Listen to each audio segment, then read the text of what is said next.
Hello everyone, this is In-Game Mars. We're doing another unboxing and a breakdown of the demo. This is N++, the sequel to N+, that I remember it being available on PlayStation Portable, but this is the Limit Run version of this game. So please bear in mind that there is no more physical release versions of this game at Limit Runs, and if you want to buy a physical version, you're going to have to go through like eBay or some third-party seller. So I'm sorry for that. But to start off, there was pretty much good portions of updates already on the disc. I was really pleased to see that. But there was a 600 megabyte update available for the game. I didn't bother showing that because, again, this is my channel is about what's on the disc.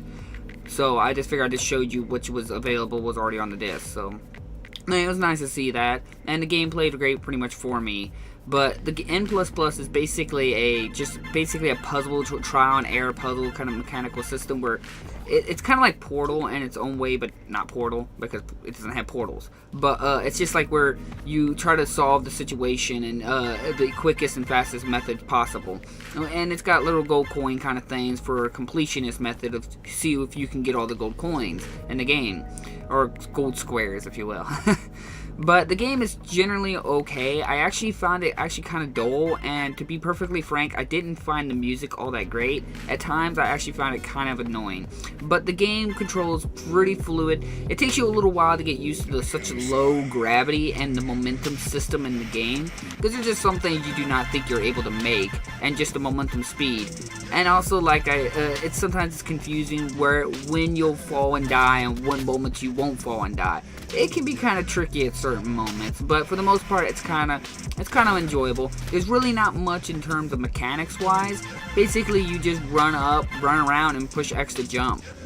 And triangle allows you to commit suicide in case you get stuck, or you're playing on co-op partner and you want to reset and restart at the trial of the area.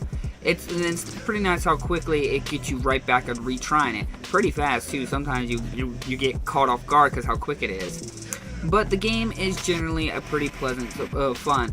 To be honest with you, the most fun you'll probably get from the game, for my experience, was playing co-op offline with my brother. It was actually quite fun. We played for hours, even off video recording. We just continued playing and doing all the challenges, because there's quite a bit of levels and stuff like that for co-op, as well as it's got a race mode where you guys can compete and see who can get the fastest times getting through the trials. I didn't find this as much as fun. I'm not saying it's not fun, but after playing maybe so long with the co-op kind of thing, it just felt kind of cool to have like that portal system where you had to do a certain thing and your partner had to do a certain thing to get through it. It was quite enjoyable. As well as the game offers a 4-player offline experience, so not only 2 players, but you can play 4 players at the same time. This is actually quite fun.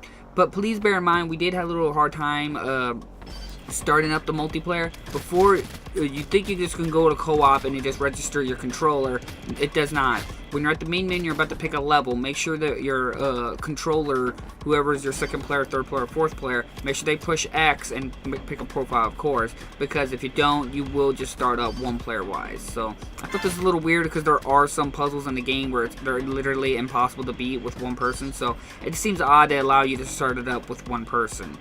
But in the end, again, I say that the most fun you're going to get through this game if you can play with a friend or family or something like that with the game.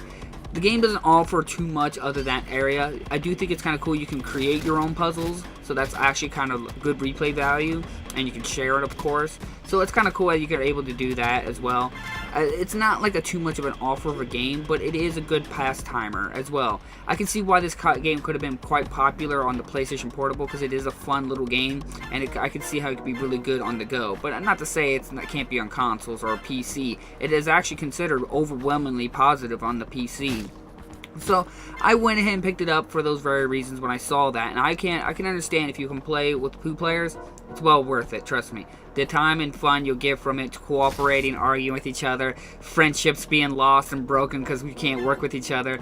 It is quite fun, and I found myself laughing hysterically at many times with the game.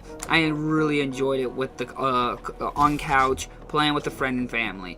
So like always, I will leave links in the description if you're interested to copy.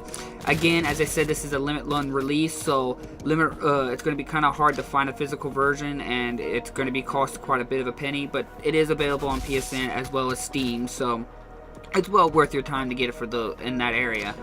Like always though, I will still leave a link to Limit Run. I encourage you to check it out and keep a close eye on it or tabs on it. That way you can see if they probably produce a Limit Run game that you might be interested in getting a physical version for. Because as I said before, Limit Run only produces a very few thousand copies of the game, and they do not produce any more after that. So it's good to keep a tabs on it.